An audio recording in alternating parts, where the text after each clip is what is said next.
அவன் அதை பற்றிலாம் யோசிக்கவே மாட்டான்.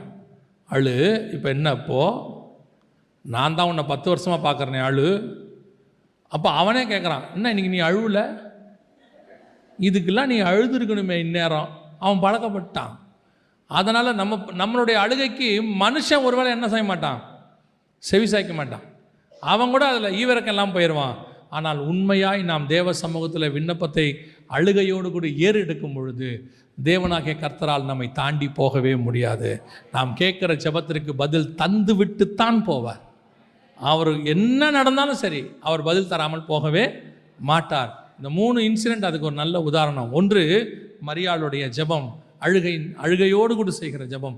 2 எஸ்தருடைய ஜெபம். 3வது யாக்கோபினுடைய ஜெபம்.